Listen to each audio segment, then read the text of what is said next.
Welcome to Uncover the Human, where every conversation revolves around enhancing all the connections in our lives. Whether that's with our families, co-workers, or even ourselves. When we can be our authentic selves, magic happens. This is Alex Cullimore. And this is Christina Amigoni. Let's dive in.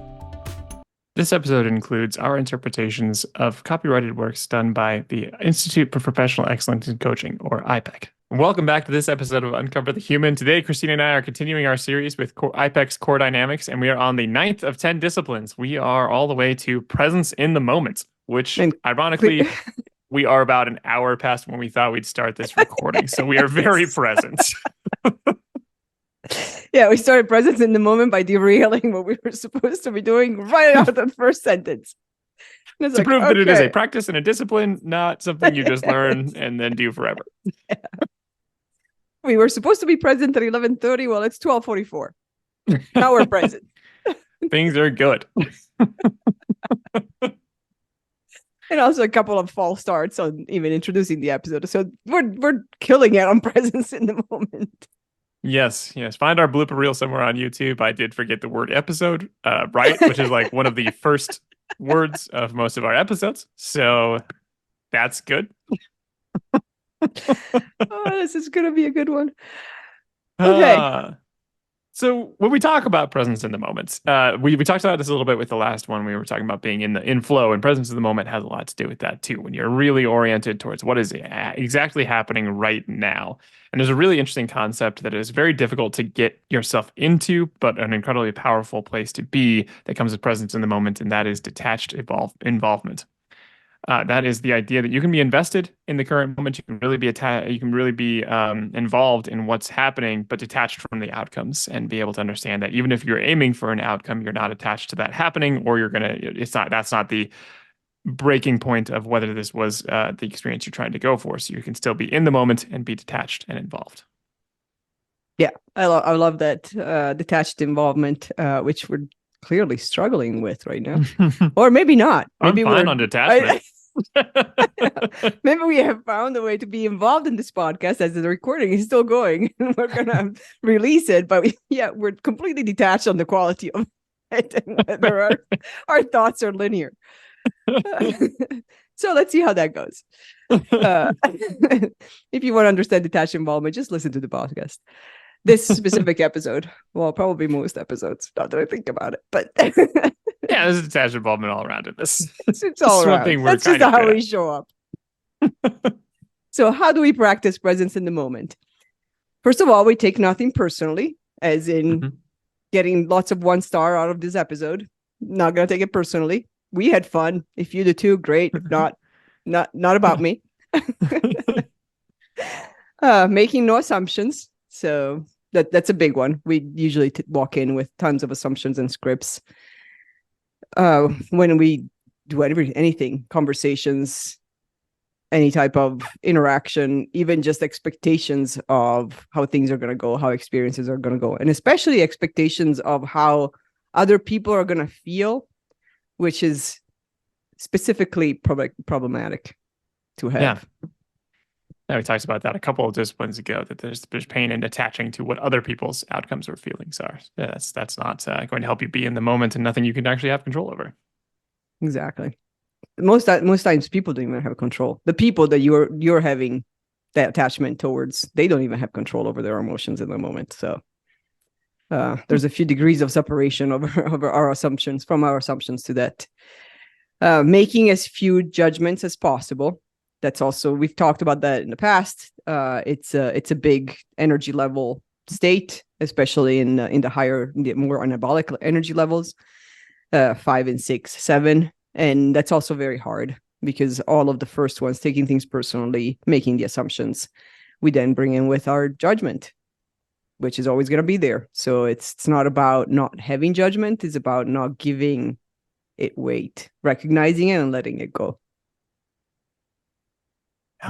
Yeah, letting go of judgment is a huge way to get yourself back into the present. Judgment is essentially an assumption and an attached feeling all at once that you're ascribing to something that is maybe outside of your control and often outside of the moment. Yeah. Another next big one is letting go of the need to be right, especially when we are in conversations. And when we're having difficult conversations, like we do have, it's natural for humans to have a big attachment on being right. And the more we can let that go, the more we can actually be present in the moment. It's not about being right. It's actually very liberating when you get to the point of like, what if this is not about right or wrong? What if it's not about blame or somebody being right or me losing if I am not right? Yeah, as social creatures, we are so attached to things like status, and being right tends to play into that. Like we are the most right, we're the most competent. We now have like some kind of, and it's very easy to attach to that. It feels like that would be, a higher status, something that would matter to us, perhaps. So when you can reframe that for yourself, when you let go of like I can't, it's not about being right, or it's about like working with other people, for example, or it's about we're going to develop the right answer together, and it's not about me having this, and my value is not attached to whether I'm right or wrong in this. It's very liberating. That frees Mhm. up all kinds of possibilities, particularly for collaboration with others, because it's not about forcing your point of view down.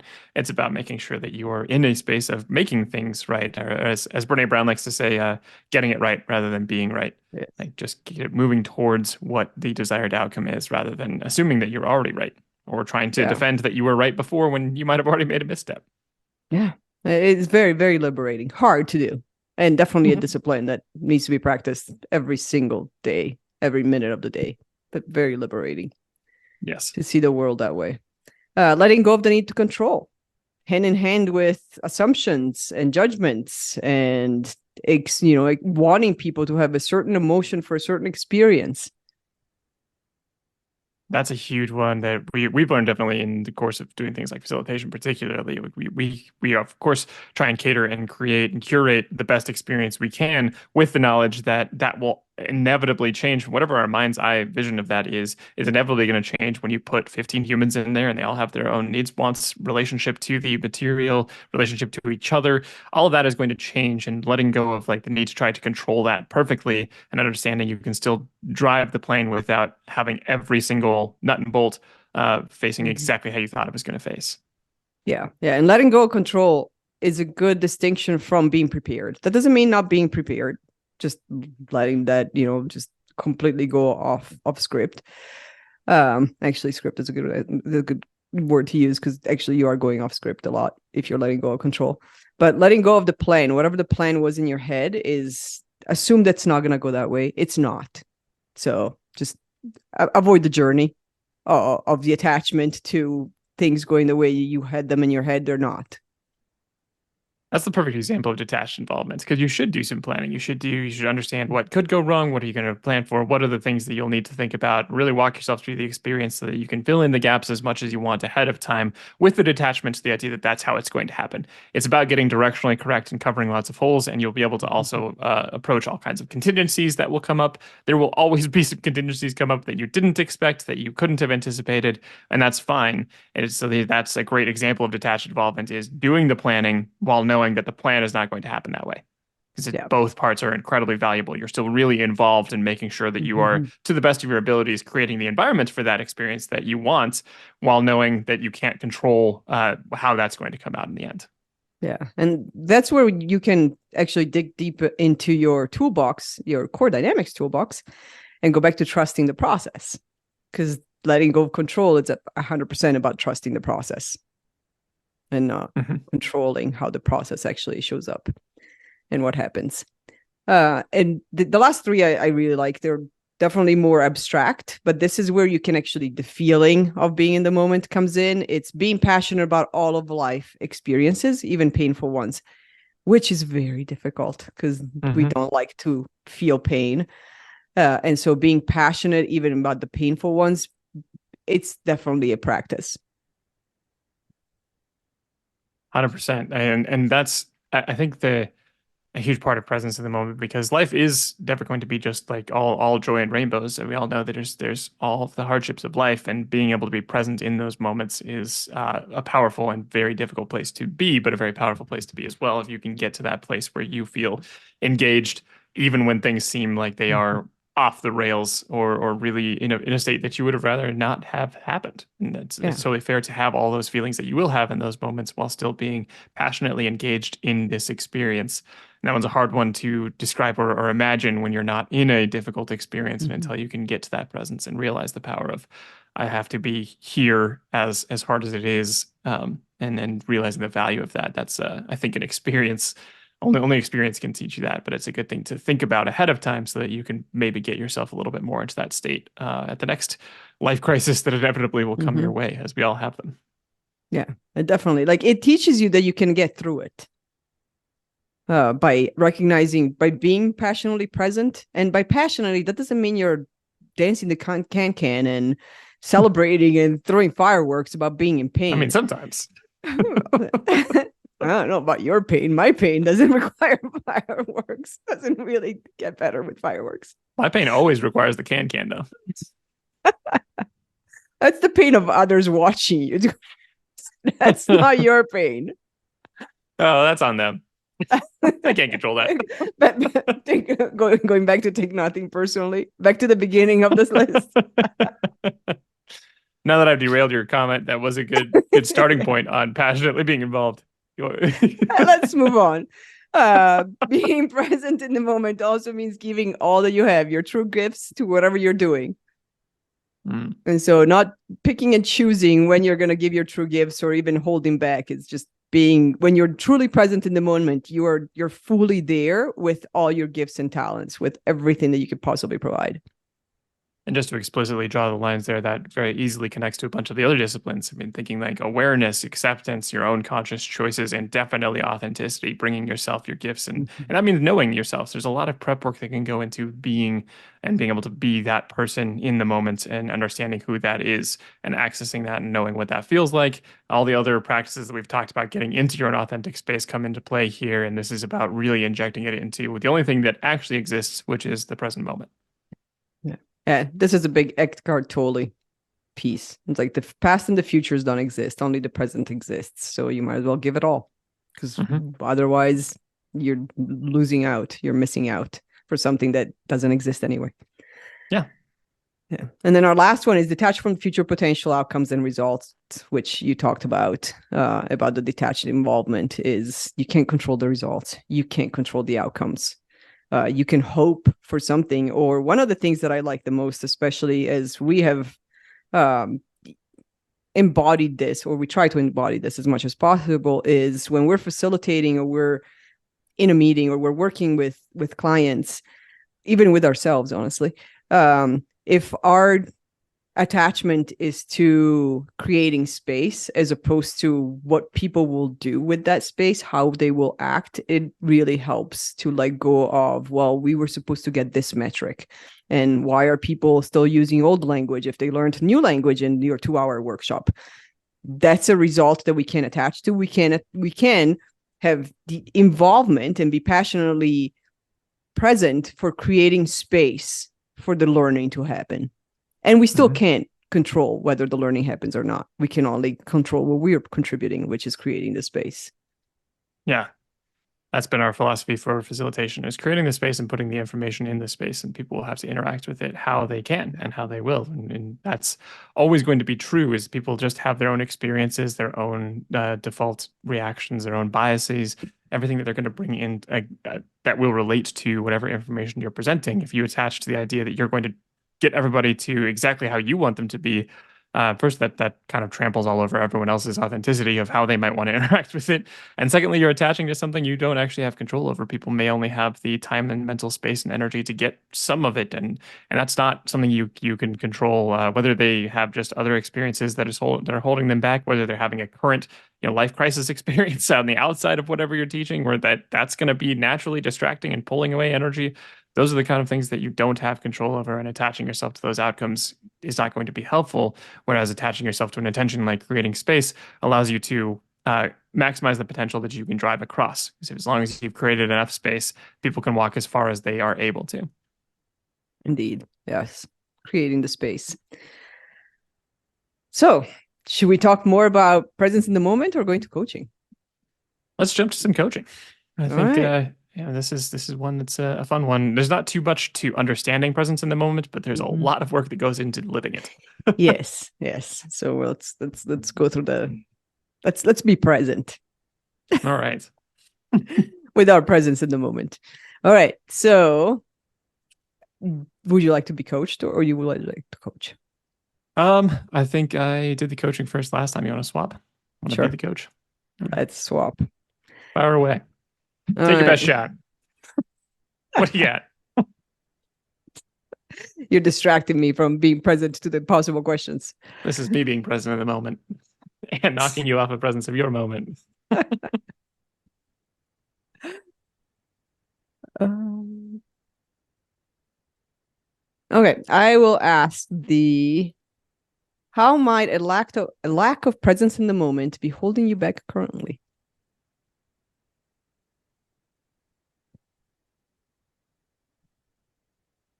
This is an interesting time of year to ask this. So even though this is probably going to be released in like April, we are actually recording this At best.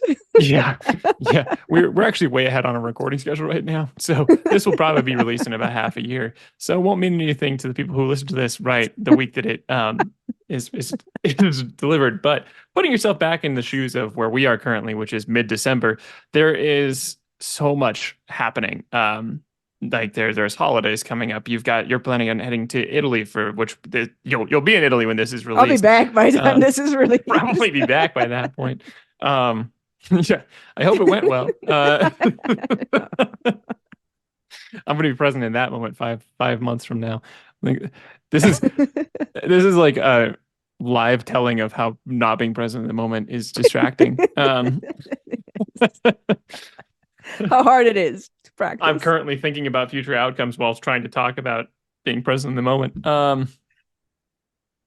There's so many things happening right now. We have our client work, we have prep work for getting to next year. We have and that's both for our clients as well as for our business. We're doing all kinds of things in the marketing realm. There's all kinds of personal stuff going on, plus holiday planning. Plus, I mean, there's a million threads pulling at my current attention. So I would say that the biggest cost currently is that nothing is getting a ton of all the attention it would need to necessarily drive across the finish line. There's enough distractions right now, and not being present with each of these things or allowing those things to be the current focus is, I mean, it's resulting in there not being all full energetic engagement in whatever I'm doing, which means I rarely finish all the things that I need to do because I'm already distracted by the next thing by the time I'm 2/3 of the way through one of them. And it's hard to stay focused on one thing at a time when there are a bunch of items that are starting to glow redder and redder on the to-do list. That's totally understandable. So besides giving you an oxygen mask so that you can survive all these distractions, what would help you be more present in the moment right now?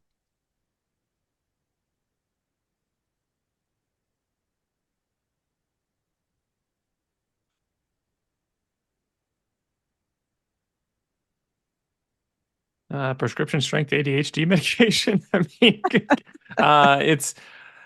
I think, this is actually kind of similar. Like last time we talked about, there's, I kind of delay on going to bed on what might be a reasonable hour because there's plenty going on that's exciting to do, and I'm engaged with those things. It's kind of like that now. I'm not actually dreading doing any of the things that are on the docket right now. There's I like doing them all, and for that it's even harder. So I guess I have to like I think I probably have to like ironically understand and envision the outcome a little bit here. um but as we talk about detaching from outcomes, I think I have to think about that a little more and think about the cost of not getting to that. All right, so let's dig deeper a little bit. So with all these distractions, all things that you actually want to be doing, which is good, it's better than having distractions that you don't want to be doing. And knowing that there's a cost to that, there's a cost to the performance, there's a cost to how much you can give, there's a cost to the results. Some things may not get done because there is a lot of switching. Where do you physically feel the fact that you are struggling with being present in the moment?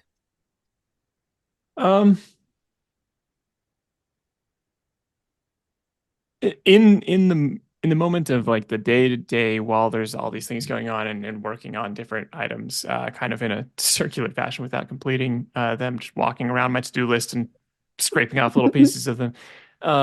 It's it feels sometimes like mental fog a little bit. Like when I'm there, I'm also halfway into another task. And so during the day, it's like that. During the the quieter times are when I have to like reconsider and try and reprioritize my day.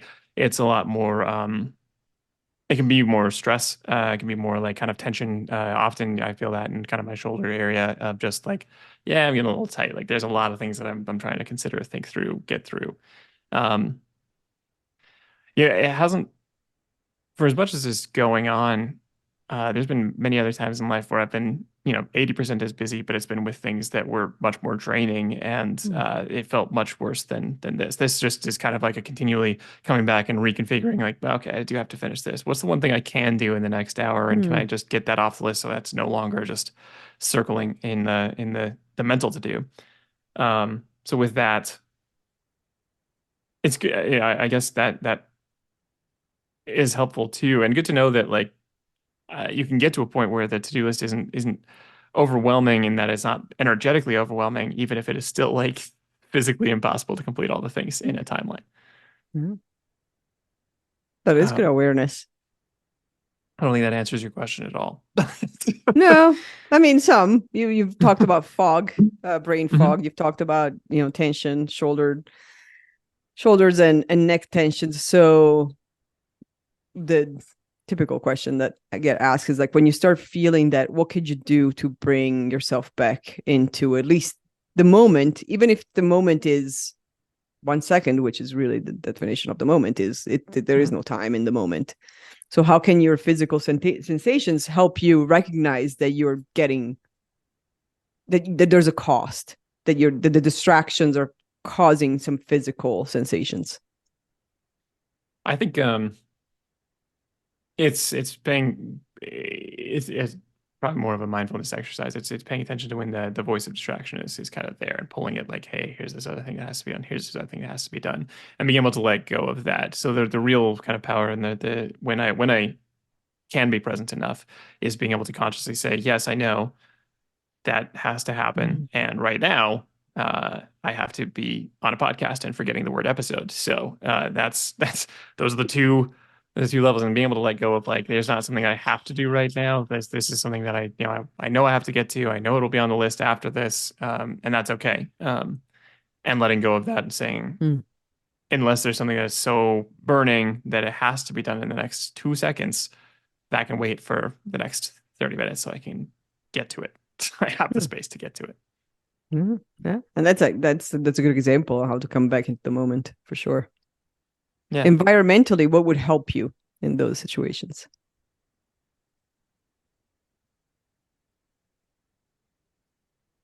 Um, I think if I took some time, which is a hard, I'm already foreseeing difficulty finding time and space to do it, but organizing some of the physical space, even like my desk, just organizing what has to happen, organizing some of the to-do lists. I've got like 4 different areas for to-do lists right now that I need to kind of consolidate. Um, and doing some of that maybe would reduce the frenzied energy, the frenetic energy of kind of flitting between a bunch of stuff and to have it all in a little bit more laid out order. So maybe it's about taking even just like half an hour um,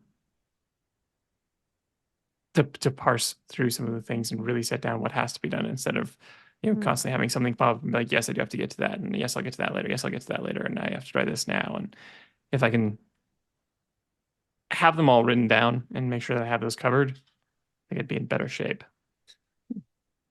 All right. So how would you like to make that happen? Um, Given that's another item to add to the to-do list, is to organize the to-do lists. I think I'm going to have to looking at my calendar now. Um, do I even have time for things like this? Actually, tomorrow we actually have something a little bit open, so I might have some time in the morning to parse that. I think honestly, more than the even actually writing down or changing the to-do lists, I think I just need to have at least half an hour, if not an hour, of quiet meditation. I don't think even journaling is going to be a good one at this point because it's going to be too much activity. I think just sitting with it all for a little bit and letting the voices all be heard would probably be the easiest way to get a little bit more on top of what is actually happening and what needs to happen, and get into a calmer space of prioritization.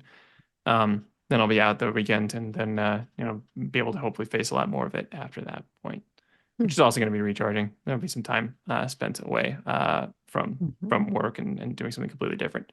Going back to New York for the first time in 7 years. I hadn't realized it was 7 years. Yeah, that's going to Yeah, be recharging for sure. that'll be fun. Yeah. Yeah. So, all right. Well, you've progressed from have to need to, and we switched off from creating a to-do list of the to-do lists to quiet meditation. So, how can you prioritize that? Um, I think it's some of it's going to have to be thinking about what the consequences may be if I don't take that time. As the cost is going to be a lot of like it's going to be frenetic in times where I need to be much more present, and I the more I can let go in advance, or at least have processed some of these thoughts in advance instead of having them trapped in the halfway point, which I think for me is one of the huge benefits of meditation, is like just letting those thoughts be heard and be voiced, and not just in the like endless repeating, by the way, don't forget to do this way, but just, Mm. hey, this is what I'm thinking about this is where my reaction to that, and whatever it is, preempting and getting through some of those getting some of that energy back into control is a strong term, but just more alignment and less frenetic fog like feeling would, I think, be pretty helpful. And I think so. The cost is that I'm not going to be present in times where I would really like to be present if I don't do that. So that puts that to the top of the priority list of like, okay, like it's important to have these. If it's important to me, and it is, to have these next few weeks with all the things that are planned go well, or at least be present for, because there's just again, going well is being attached much more to the outcome, which is Mm. not what I'm as worried about so much as I would hate to miss the presence. So with that in mind, that really does bump that to the top of the priority list of like whatever else I can do. I can write marketing materials on planes and in odd hours, and I've done it before, and I'll do it again, and that's fine. That doesn't Mhm. have to be the most pressing thing. And to that point, um, that's when I know that there's enough going on when suddenly doing things like writing and marketing are suddenly popping to the top of the list, because it's so easy when you start something like that to be like, yeah, but I really do need to wipe down the counter again. Mhm. Yeah, but I really do need to. Mhm. So now there's so many things that actually writing and marketing are starting to take that place, which is interesting.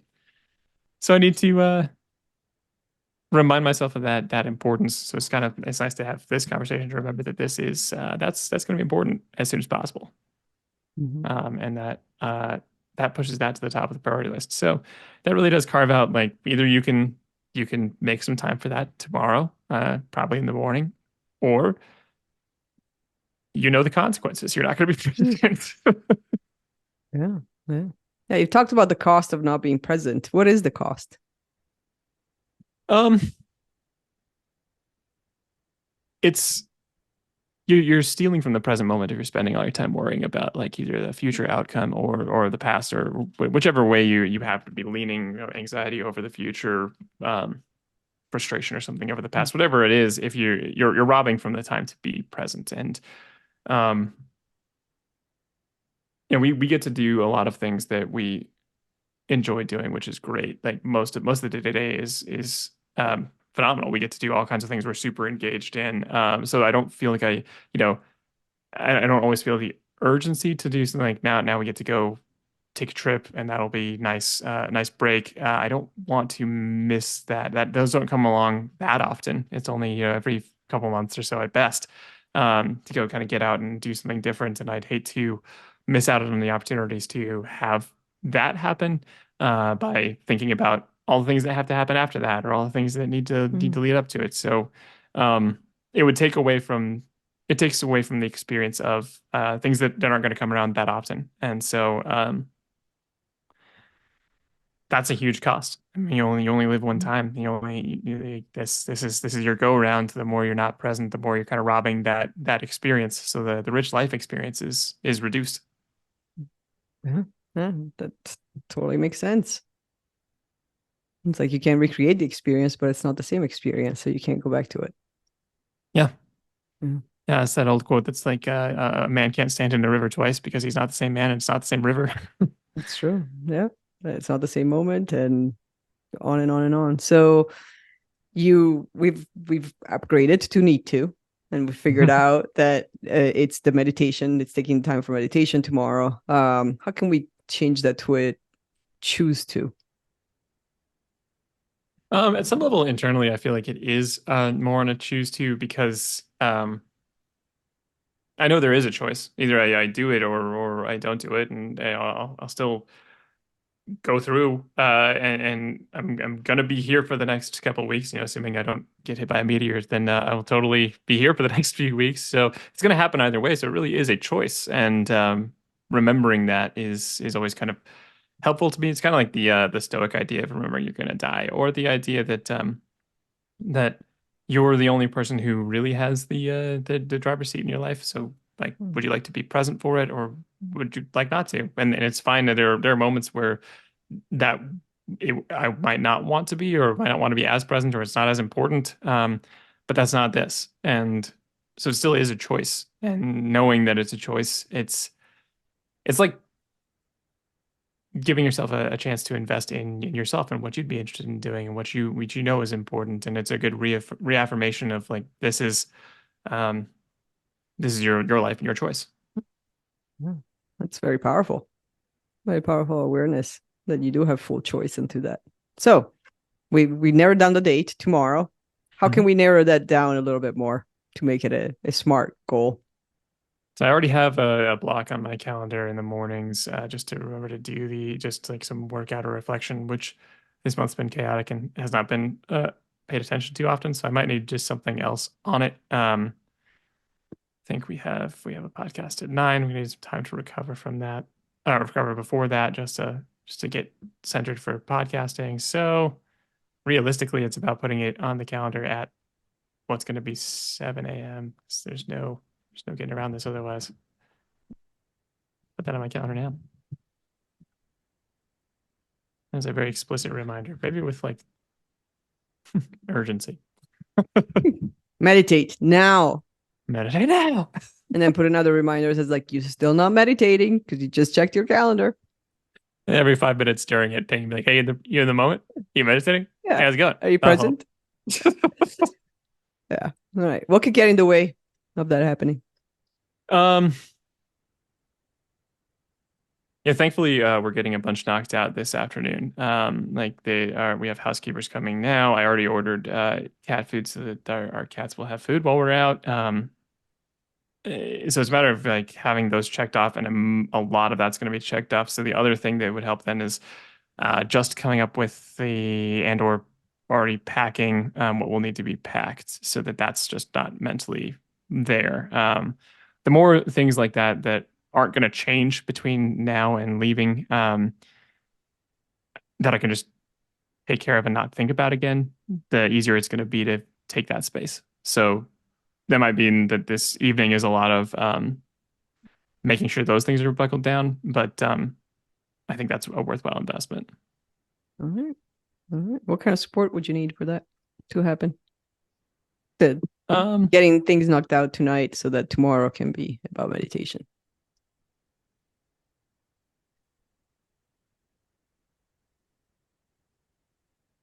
I think I might leave myself a note with a sticky note here, just to remember that this, just to get back into that. And maybe it's not even a sticky note because may or may not be at my desk the whole time. So maybe it's more of a reminder that stays up on my phone to to finish that, and then another reminder for tomorrow morning that there's just that the choice is here, Yeah. and choose it now or don't. Yeah. All right. How does I that think I know feel? the consequences. Feels Yeah. good. It feels like I mean, that's already kind of the prioritizing of the list that I wasn't doing before. Like, there's just things like I could get that done and then not have to think about it. So these are Mm-hmm. just one-time things that can be done that I don't have to wait. Don't have to wait for more information on. I know what I need.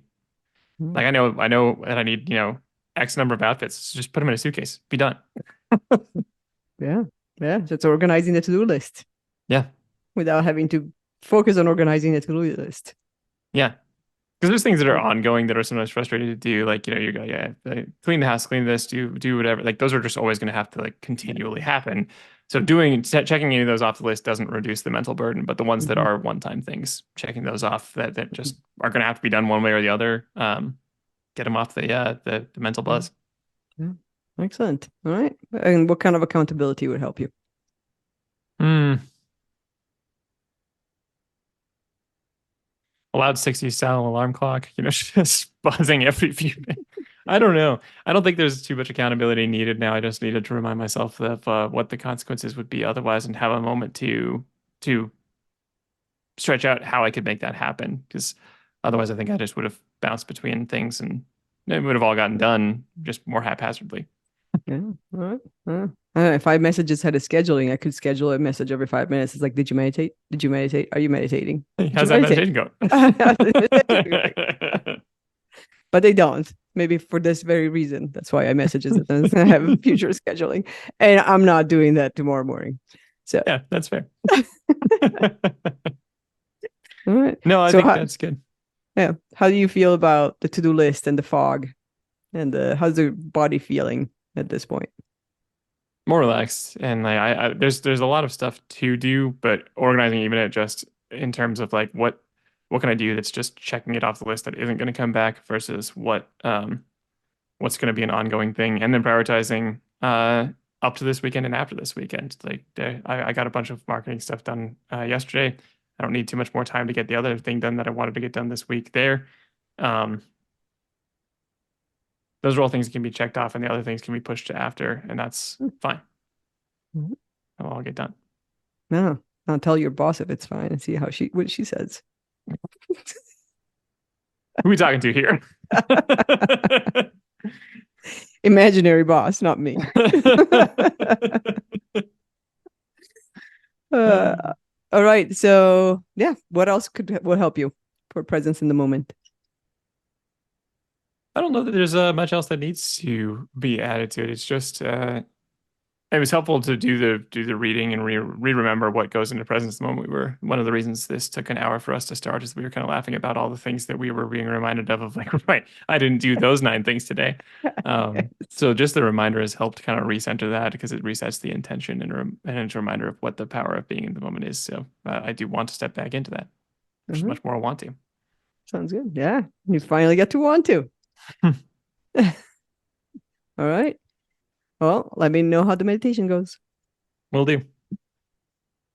All right, welcome back. We did have to splice a little bit of this episode, so you may notice that my voice is an entire octave down from where it was 2 seconds ago in this recording. Yeah, trying out for a cappella groups. Yeah, I could probably get into any bass part for the next 2 days, and then I will tragically fail at my a cappella career. But we're back at this Presence in the Moment podcast. We're switching over to having Christina be the client for a little bit of Presence in the Moment coaching. How are you feeling? Feeling ready? As ready as being coached can get. That's a good Always answer. and never. So we're going to dive right into a fun one. And I believe this is how we started when we started this recording several months ago. But I believe we started with this one. How might lack of presence in the moment be holding you back currently? It's definitely a huge influencer. I mean, I guess it's the opposite of mindfulness if we think about it that way. And so, lack of presence in the moment means that I'm somewhere else, mentally, emotionally, and spiritually. And so, whatever I'm trying to do at the moment is gonna get, I don't know, 10, maybe 20% of my focus and concentration and effort. Hence, the outcome is gonna be poor to frustrating at best. Mm-hmm. Yeah, that makes sense to me. So it definitely would have an impact on outcomes. And you've just come back from several months in Italy, and so you're kind of in the period of transition back to what life was somewhat like before, but obviously everything always changes all the time, so it's a little different. So how do you feel about, like, if you were to put it on a scale of 1 to 10, your presence in the moment generally these last couple days? Challenging, I would say. I am trying to. It feels like an actual effort to be present in the moment instead of autopilot. Mm, I think that when we get in routines, or when at least I get in routines, and and I know what's expected, and I don't have a lot of other distractions or a lot of other noise in my head, it becomes a little more organic to be present in the moment. It's like, okay, I'm here, I'm not anywhere else, and this is where I'm gonna focus all my energy hmm right now. I mean, even something as simple as unpacking, which I decided to tack on a whole spring cleaning and emptying the house project on top of the unpacking. Uh, I mean, it's been one of those like, oh, I'm unpacking one suitcase, and then I turn, like I move some of the clothes to put them in the closet, and I get in the closet and I notice that the drawer is dirty. So I go downstairs and get something to clean the drawer. And then I go back upstairs and I'm done, and before I even clean, I notice that the trash can is full. And so I can't put the paper towels in there. So I go back downstairs. So everything is like, it's not getting done hmm as fast as it could, because I don't just focus on like, I am unpacking the suitcase. So that's the hmm goal. The goal is not to get new trash bags and order them on Amazon, or, or clean all the drawers that the clothes that I just unpacked don't belong in. Mm. So it's been interesting, exhausting. You're caught in a classic side quest loop where there's just too many other things to do the original objective, for too many just Yes, things that come up along the way. yes, indeed. Yeah, yeah.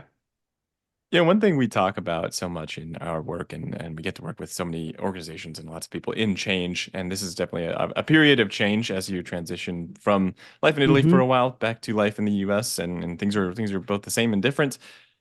We always talk about meeting people where they're at. So what would it look like to meet yourself where you're at and just know it's part of the moment? Part of that, and I think I eventually got to it. I'm not quite there yet. I'm still, still very distracted by a couple of things. But it's to have some patience and grace for myself on how long I think it should take to do these things. So I don't think I ever thought I could unpack and clean and do all the cleaning and spring cleaning and emptying of closets and all of that in a day when we got back. I knew it was going to take at least a couple of days. I was hoping that I would be done by the long weekend, since we just had a 3-day weekend.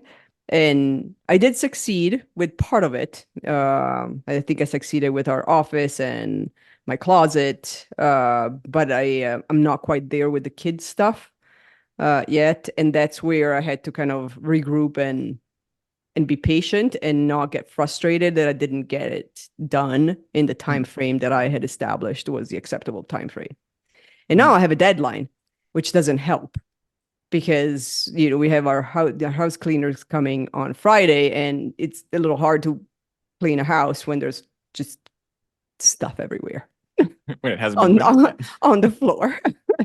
Just piled, like my son, both my sons, but especially my 13-year-old. He grew so much that his entire closet is all clothes that don't fit him. Literally, his entire closet's the only stuff that he could keep was the 3 t-shirts and 2 pairs of pants and 3 shorts that we bought in Italy right before we came here.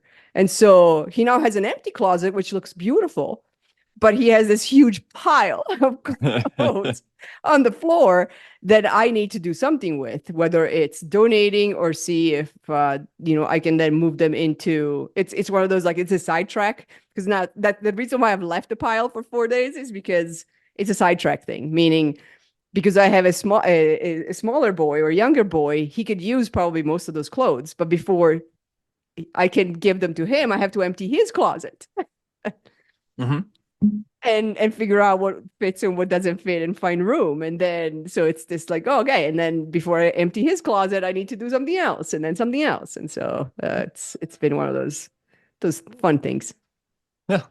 Yeah. No, it makes sense. Just in such a time of change, not only just your life changing, but obviously when one is 13, one grows a lot. So there's a Yes. lot of clothing suddenly just shedding throughout. It feels like you're just going through skins. Yeah. With the idea that there will inevitably be some side quests, side tracks that will come up in this. How do you give yourself grace and have that reminder that this is um, what the moment demands? I find that the one thing that I can utilize the presence in the moment discipline is for physical sensations. Hmm. And so my mind will never let my mind will never let me rest. That's just not an option. I mean, that's not even an option when I'm sleeping. So it's definitely not an option when I'm awake. It's always going to be thinking ahead and thinking of all the things that I didn't get to do and how that's going to impact the things that I have to do and everything else. Um, but my body is becoming much more loud, for lack of a better word, when it's time to stop. And Hmm. so this morning, I was just sharing how, for some reason, I woke up, I slept great. I slept 9 hours, I think, which is, finally getting over the jet lag and getting over lack of sleep for a month. Slept great, woke up, was ready to go. I was okay when I woke up for the first about 5 to 10 minutes, and then I started feeling very dizzy. And so I had this whole plan on what I was gonna get done before this recording, and I just had to like, no, my body is just it's not gonna happen. So it's like I can't stand up. I can't physically stand up. So we're gonna lie down with our legs up and let it go. And so I'm finding that, whenever I've had those moments over the last few days where I just get tired. I get a headache or I'm tired, my physical energy drops, and like, you know what? I'm just gonna sit and meditate or nap or, binge on something on Netflix and give myself a break and then start again when the energy goes back up. That's great. So you're able to give yourself some of that rest in there.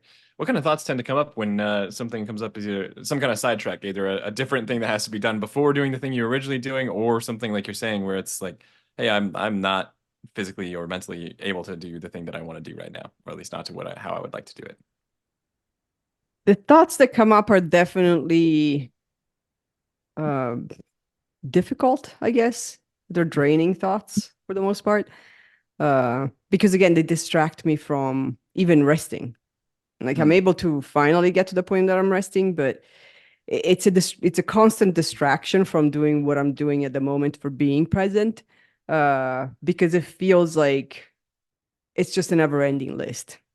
The list is eternal, and it's it's almost the same feeling as starting a hike to a 14er and walking, but you never get there. And you're looking at the mountain, and the mountain keeps moving away and moving away and moving away. And turn around and you look back. I'm like, oh, I've done a lot. But you look forward, and I'm like, but I'm not closing the distance. mm, hmm. And I don't know when that will happen. So when I've hiked a couple of 14ers, and they tell you more or less at your speed and fitness level and how many times you've done it, this is how long more or less it should take.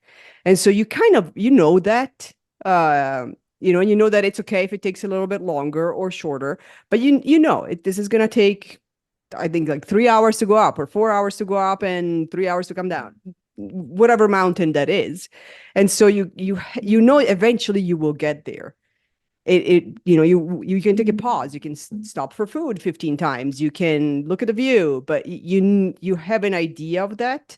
And so for something like coming back and doing all this house stuff, but also getting back into some very focused work stuff, it's been more of a like, I think I know how long this should take, but I keep missing that mark. I keep thinking it's Mm, going to take less. And so then it piles up. Because mm, then, like, what else am I not doing? Because now I'm taking the time to do this that took longer mm. than I expected.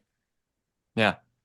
It's something that is incredibly helpful in the work that we do, but I can see how this might be a difficult instinct to have at this time. You get it like continuing to hold the full timeline in your head. So if there's an adjustment, or if there's adjustments to something, or the whole picture in your head, though, if there's adjustment to one thing, you're watching out for the connections and where that's going to affect other things, what the ripple effects are going to be, both on timeline and on other people and other activities, etc. There's a lot that goes into that calculation, of that mental calculus of what needs to be done and what can be done. I like the 14er description, and it's funny that you describe the looking back and seeing how far you've come, as well as looking forward to see the mountain, because that's like the definition of not being in the moment, because you're looking at both the past and the future. It is. And the funny thing is, when I have hiked 14ers, I have felt, except not the whole time, not the whole 7 or 8 hours, but I have felt that I've been in the moment. Like, yes, like you pause and you look back and you're like, oh wow. And then, but that's almost brings you to the moment of like, check that out. Like, check what the view is. This is the view, thanks to the 2 hours I just hiked. And so you take in that majestic view, because you start getting to really majestic views. Even at the beginning too, but it depends on where you're starting and what the parking lot looks like. But you really kind of take in, like, I am here, like I am hiking, I'm in this thing, hiking it, and I'm part of nature, and I'm part of this piece of nature right now. And so it's slightly easier than emptying your whole house. Yeah. Yeah, there might not be quite as majestic a view on top of a pile of clothes, but that's okay. No. But if you were to meld some of the lessons there, though, when you think about like the appreciation for being there and being in that 14er, and knowing that this is essentially like you're climbing a 14er, which you've kind of done before in some ways. You've been here before, you've unpacked before, you've come. You've been from Italy back to here before, but it's always a little bit different as well. It's like a 14er where you kind of know the trail, but also people have built new detours or something that's not working right now. There's another path you have to take. Transporting some of those lessons of the presence on the 14er, what would it look like to transport that onto or project that onto your experience in the return? It's a good question. Well, I guess knowing that eventually I will get there. The mountain may look like it's moving, but it's not. It just may be getting steeper, and so it just like hiking a 14er, the last few hours are much harder than the beginning few hours, because you're actually on the mountain. And so knowing that eventually I will get there, and eventually there will be a return journey from it, I think that would definitely help. And I think it goes back to the hiking the 14er, at least the way I've done it, because I'm not a professional hiker or competing. There's no pressure on time. Like, if it takes me 7 hours, 8 hours, 9 hours, 6 hours, 5 hours, I don't care. It's gonna take me however it takes me. Like, there's no failure. There's no expectation that it should take this long. While there's an idea that this is what we're talking about. This is the time range. If we keep walking and there's no injuries and nothing happens, it shouldn't take days. I should be done by dark. But way before dark. So you have a sense of what the path is like, but there is no attachment to, like, it has to take this long. And so that's a big one that would help in these moments where the distraction of how long I think it should take takes more energy than the actual actions of what I'm doing. That makes sense. And in what ways can you remind yourself that this takes the time it takes? Well, I would say, definitely comparing it. So using the analogy of something else, and just and also going back to internally thinking, like, what am I attaching? What's my attachment here? Like, if there's a frustration, it's because I have an attachment to an expectation. So if I can unpack that expectation, I can let go of the frustration and just do what I'm doing. It also helps to have a good audiobook. So that's what I've done. Like, I either find a good audiobook to listen to while I'm doing it. So then time, it's not a thing, because now it's, I'm doing something and I'm not looking at the clock. Or, I put on whatever movie or TV shows I want to binge on, and just whatever, I'm just watching it. It's background noise. as that happens. And I'm not sitting there counting how many episodes have I seen, or this is the end of the movie. Oh my God, it took me this long. I'm just, yeah, I'm here. I'm doing. That's it. Mm, that makes sense. Yeah, get some of that distraction and get some of that. Mhm. Just it's not about the time. Then sounds like the expectation then has a lot to do with time. That the Mhm. time that it should take, the time that it will take. That. So what is if you were just distill that down and unpack that expectation a little bit? What's the what do you think is the fear driving uh or the fear that of what might happen if the expectation is not met?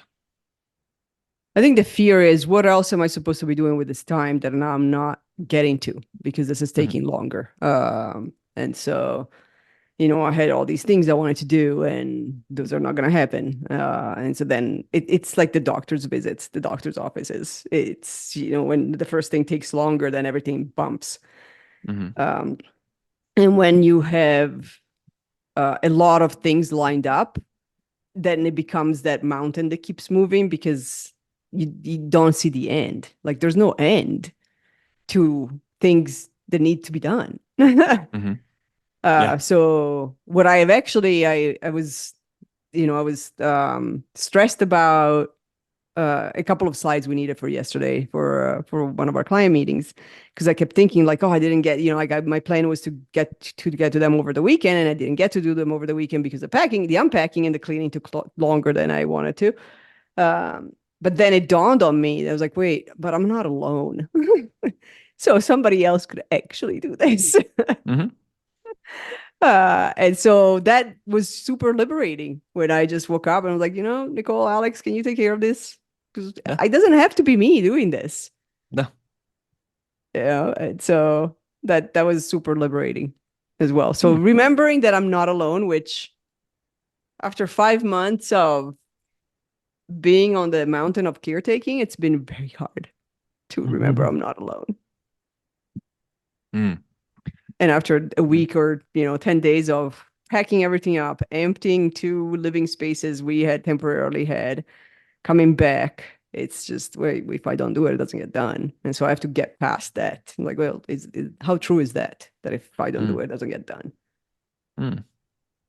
That makes sense. So that sounds like a huge lifeline then in knowing when you're not Mhm. alone, which is something you talked about before, but it's a core value of being like connected to Yeah. people as well as feeling just that general support and ability to be there without Mhm. and as you said, you have had a month or two directly of pretty intensive caretaking Mhm. for lots of people. Um, and so coming out of that is a bit of a hard one to remember that we aren't the sole the Yeah. atlas with the world on our shoulders. Yeah. We have others. How might you keep that more top of mind to help yourself? I would say just recognize the feeling of I need to do this. It's the only option is whatever this is. I'm the one that has to do it, and question that. Like ask the question, like how true is that? How true is it Mm. that I'm the only one that has to do this? Like I've also my kids grew a lot maturity wise, not just height wise, Not just not out of just their clothes clothes. size wise and shoe size wise, but also maturity. Like they took on a lot more responsibility, and they did great with that.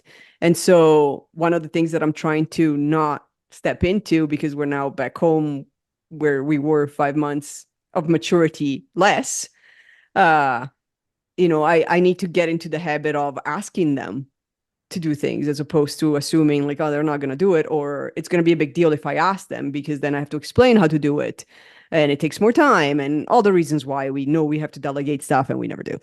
um, but then I realized I'm like, well, wait, no, they're totally capable of handling this, so I can just say, can you take care of these things? Hmm. Yeah, that's great insight. So there's both work delegation and home Mhm. delegation.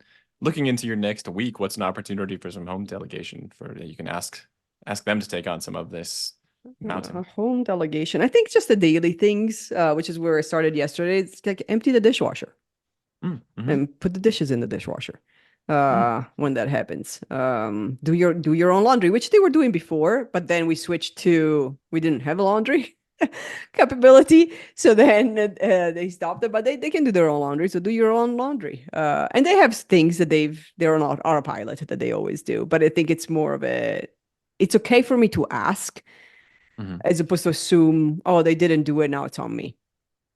Mm-hmm. That's an interesting one too, because there will be times when you ask, and then if they don't do it, it Mhm. feels like, okay, so that delegation didn't work. I'm just going to take it on. Yeah. What would you like to do in that moment when there's that challenge presented? I think just ask the question, like be very clear with uh, uh, having the physical, like what physically, what am I feeling? So going back to the body feels way before our brain interprets our emotions. And so figure out like, what am I feeling? I'm feeling this. What does that mean? Usually attached to an expectations or panicking that I won't get to it or frustrated that I feel alone. And then going down that path of like questioning that. Am I truly alone? Is there somebody else that could actually do this? Hmm. hmm And if you were to think back on a time when that has happened, either recently or in the past, where in your body does that show up? How does that show up? Lately, I've been getting a lot of migraines, which Mm. I'm not a headache person. I used to get hmm headaches a couple of times a year, very rarely. But that's where I've been feeling a lot of the tensions. As soon as I get really stressed and tense and overwhelmed, it's like my whole head feels like it's going to explode. Mm. hmm Um, and so, and some shoulder and neck pain, but not as much as the head. My head, my eye area is where the overwhelming feeling shows Mm. up. And it's like a red traffic light flashing. Yeah. It's kind of hard to ignore the feeling of a head exploding. That's Yes. Yeah. rather hard to tune down. Yeah. Yeah. That makes sense. So there's that's definitely a signal that maybe this is a time where there's a delegation or Mhm. something else. Yeah. Um, they say that you can only adjust about an hour a time zone a day when you're Hmm. coming back or coming back from somewhere. So you are at about exactly the time where you might be on this schedule. It's been about the number Yes. of It's days been as 8 that. days. Yes. Today is the eighth day. Yeah. And I Yeah. am sleeping, which helps. It did not help that I wasn't sleeping at all Mm, uh during the jet lag and before. So I think I went, I don't know. I think I spent like 2 to 3 weeks of sleeping 3 to 4 hours a night. And mm. it's not a fun thing to get to that No. point. No. Uh, Not only is so I that am not fun, sleeping. it truly accrues like actual debt. Sleep debt is accrued Yeah. and continual. So what would it look like to factor that into your expectation of what can be done in a day? It's definitely helped for me to let go because again, the body doesn't give you an option. When the body shuts down, you're done. You can have all the expectations of what you're gonna do all day long, but the body's gonna be like, nope, try it. Feel free to try it. Let's see how it goes. See And how I so stop you this time. so I have been going to sleep early. I mean, I've had a couple of days. I think it was Friday, so 2 days after we got back, and about I don't know 13 days into non-sleeping at all, or very little sleep every night. I fell asleep at 3:30 p.m. I went upstairs because I needed to rest, and my head and my body was like, "You're done. Just lie down for 20 minutes, watch something." Fell asleep while I was watching something, and I woke back up at 8 p.m. just to actually get into my PJs to go back to sleep for the rest of the night. So I think just listening to that very clearly and not having, and I've been attuned to that, so I can with the jet lag, taking even sleeping through the morning, uh, my body says enough. It's enough around 8 still, and so I can push it a little bit. I've been able to push it to 9, just as getting ready, but past that, and that's where I need to just be like, it's time to go to bed. This is it. It's not time to do anything else. Doesn't matter that I didn't finish what I was supposed to finish. It's bedtime. Hmm. So two signals then, the feeling of getting tired and knowing that that's time to retire regardless of the checklist that was originally thought for the day, plus the head exploding, the migraine and the Mhm. stress that can start to accumulate in neck, shoulder, and eventually blossom into the head. So given those instances, you just mentioned that you're like, okay, you know when you're getting tired, like it's just time to like, all right, I'm going out. If you start to feel that headache come along, what thought would you Mhm. like to have? What's my body telling me? And so that Mm, would be a very fast thought. Okay, well, my body's telling me that I'm stressed about something that I think I should be doing. And then the next thought is like, what can I let go of? both in expectations and in actual tasks. And, Mm. how do I make that letting go happen if it's tasks to delegate? Mm.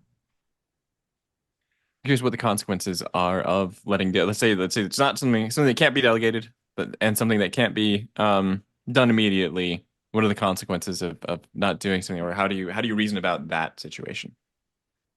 There's not much that can't be delegated or that needs to be done immediately. I mean, it's anything that I think needs to be done immediately. It's my own expectations of saying this is what it needs to be done. Um, well, I think what I could do when those instances happen, what I think I can do is let go of whatever I'm doing. So I can just switch the task. It's whatever I thought I was going to be doing or whatever I'm doing now, reprioritize. Mm. It's like that gets to be abandoned, and it's okay that it's abandoned, even though it's halfway done or a quarter done, and pick up this thing. Mm-hmm. Makes sense. So being able to abandon that task, and Mhm. you've already got the ability to kind of swap those tasks out. It's just that Yeah. you're letting go of the expectation that it should have been done, or Yeah. that it needs to be done now. Hmm. So there's a lot. There's kind of a theme here of like going back to what is my body telling me, and Hmm. how am I going to choose to respond to that?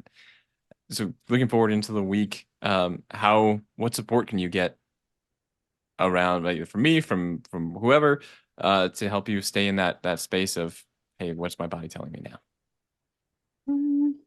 I think it's first of all having a clear not just the chaos in my head list of things that need to be done, but actually like write them down Hmm. and clear the head on here's the things that I expect to be happening, and then figuring out who can do that. One of the things that I was thinking when I woke up this morning and even last night was going back to a presentation we have for tomorrow's one of our meetings tomorrow. And I remember like I wanted to look at it again and add an agenda slide and do a couple of things to it. And so just instead of having that swim in my head as a burden is okay, let's write it down and figure out who else can do that or when I can do that. I can just if it's on a task list, when am I going to do that? Mm-hmm. Yeah, makes sense. Looking forward into the week. How does it feel facing that with just with those thoughts in mind? A little bit freer. I would still like the house to be in much better shape than it is now. Sure. And I do have tomorrow's at a deadline, so today should be interesting. But then it'll be done. Then I'll be on top of the mountain, one of the mountains, and I'll get to just walk back down. Let's face one last fear here before as we're wrapping here. You've got a deadline of tomorrow. What happens if that deadline's not met? I mean, not much. I can always take all the clothes from the floor and put them on the bed, and then put them back on the floor after the floor gets cleaned. Hmm. All right. Yeah, How does it feel thinking that and thinking about that on the deadline? a little bit overwhelming because I just want it to be done. Fair. Yeah. So I Understandable. just need to prioritize it. What else helps you when you think about like presence in the moment? How might presence in the moment help you for the next 2 days, getting to Friday? I think figuring out what distractions can I write down so that they're out of my head. Like one of the challenges with not being present in the moment is that we have these 900 or more words swimming around. There could be anything. And so how can I extract some of those so that they're no longer points of let's remember to do this. So it's not just I want to do this or I have to do this. There's also like the added, but remember to do this and that Mm-hmm. you have to do this. And then what happens if you don't remember? So there's the added stress is that remembering everything more than actually doing it. Mm-hmm. And so, looking at what can be written down and just get it out. Like now it's written down. Mm-hmm. Or it's been delegated. So now it's no longer my responsibility or in my head. Yeah, that makes sense. Well, any accountability I can offer on that as you go forward into the week? I would say just maybe ask me if I have made the list or how clear my head is or unclear my head is. Like Fair. what can I write down or provide or list out so that it frees me both mentally and time wise. Yeah, that makes sense. Can definitely do that. Any other thoughts to close the session? I don't think so. I'm looking forward to being done with this mountain. Yeah, no kidding. Sounds like one you're ready to be done with. Yeah, which the weekend will help. We don't have any plans for the weekend, so just, I can finish some of it over the weekend. I wish you the best of luck. I think you've got a clear head of what the obstacles are facing you. The question is how it goes getting around those. Yeah, thank you. Good luck. Thank you. And thanks for listening. Thanks for listening.